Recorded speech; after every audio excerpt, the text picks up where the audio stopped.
ইরানের সঙ্গে বহুল আলোচিত শান্তি চুক্তি কি তবে ভেস্তে যেতে বসেছে?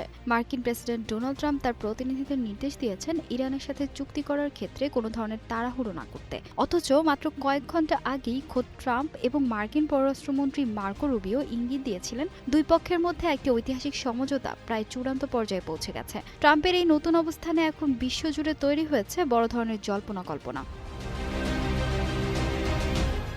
মূলত আলোচনাধীন এই সম্ভাব্য চুক্তিটি কোনো স্থায়ী সমাধান নয়, বরং এটি একটি ৬০ দিনের সমঝোতা স্মারক বা এমওইউ।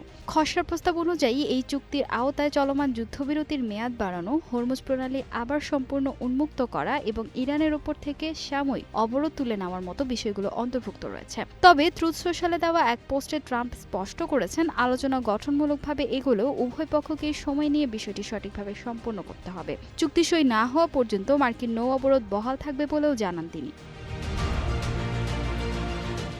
মার্কিন ও আন্তর্জাতিক গণমাধ্যমের তথ্য অনুযায়ী বড় বড় জটিল বিষয়গুলোকে মূলত পরবর্তী আলোচনার জন্য রেখে দেওয়া হয়েছে। এর মধ্যে রয়েছে ইরানের ওপর থেকে স্থায়ী নিষেধাজ্ঞা প্রত্যাহারের সময়সীমা, জব্দ করা ইরানি তহবিল পুরোপুরি ছাড় দেওয়া এবং ইরানের পারমাণবিক কর্মসূচি সম্পূর্ণ বন্ধ করার মতো শর্ত। মার্কিন পররাষ্ট্রমন্ত্রী মার্কো রুবিও দিল্লি সফরে গিয়ে জানান, টেবিলে একটি জোরালো প্রস্তাব রয়েছে যা হরমুজ প্রণালীকে টোল ছাড়াই উন্মুক্ত করতে পারে। তবে এটি যে ৭২ ঘন্টায় একটি কাগজের টুকরোতে চূড়ান্ত করা সম্ভব নয়, সেটিও তিনি মনে করিয়ে দেন।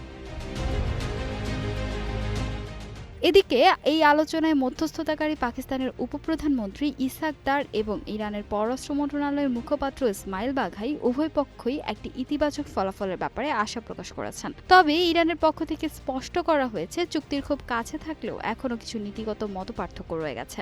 সব মিলিয়ে হরমুজ প্রণালী ও পারমাণবিক সংকট নিরসনে বিশ্ব এখন তাকিয়ে আছে ট্রাম্পের পরবর্তী চূড়ান্ত পদক্ষেপের দিকে। ফাহিমা সুরভি, নিউজ ডেস্ক, গ্লোবাল টেলিভিশন।